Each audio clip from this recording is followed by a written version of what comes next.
A heart bigger than his homians, in a quiet little town, there lived a man named Tom Carter. Tom didn't have much, just a small home, a simple life, and a wife named Mary. He worked long hours in the fields just to make ends meet. Though his pockets were nearly always empty, Tom's heart was full of kindness and compassion.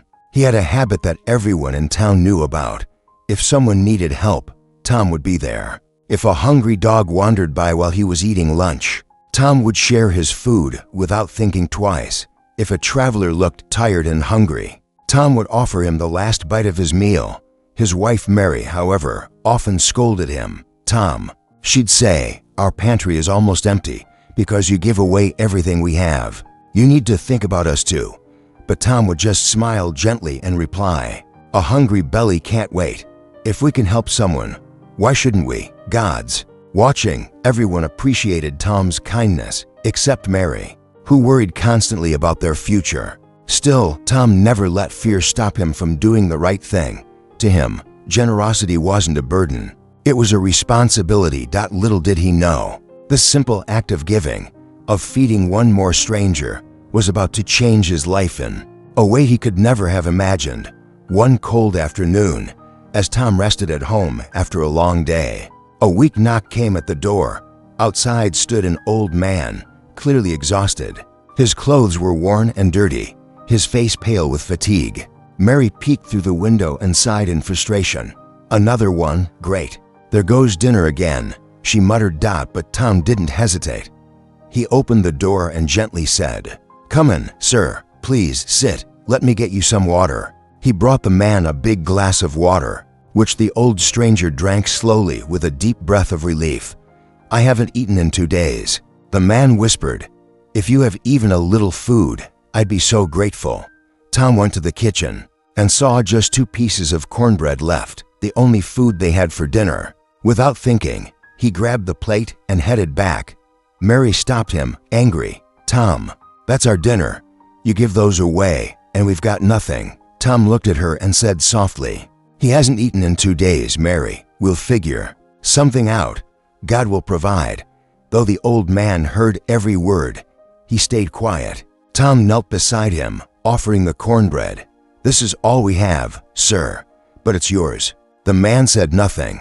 He just ate slowly, tears forming in his tired eyes. Something about this simple meal meant more than words could say. After finishing the last bite of bread, the old man wiped his mouth and slowly stood up. His eyes, once dull and tired, now glowed with quiet strength.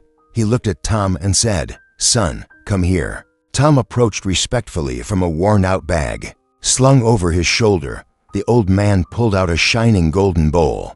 It shimmered even in the dim light of the modest home. Tom's eyes widened. "Sir, I can't take that. It must be valuable. It belongs to you." The old man shook his head with a soft smile. "No, son. A wealthy man gave me this bowl as a gift last week, but I've been carrying it ever since, waiting to find someone truly worthy of it. Today, I found that person.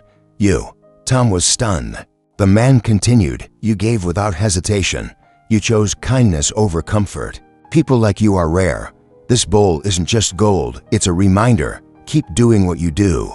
Never stop being who you are." Mary stood silently nearby, eyes wide, heart softening. Then the old man gently placed the bowl in Tom's hands, gave him a grateful nod, and walked away into the fading sunlight. Tom watched him disappear down the road, clutching the bowl, not for its worth, but for what it represented, proof that goodness never goes unseen. As the stranger disappeared down the dirt path, Tom stood in the doorway, golden bowl in hand. Speechless, the sunlight bounced off the surface of the bowl. Like a quiet reminder, goodness always finds its way back. Mary approached him slowly, her voice softer than before. "Tom, I didn't see it before, but you were right. What you did today, it was beautiful." Tom looked at her with a gentle smile. "Mary, I didn't do it expecting anything.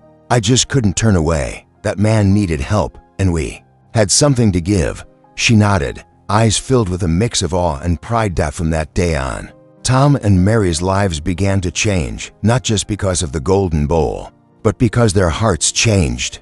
The bowl sat on a small shelf near the front door, not as a treasure, but as a daily reminder: give without expectation, love without condition.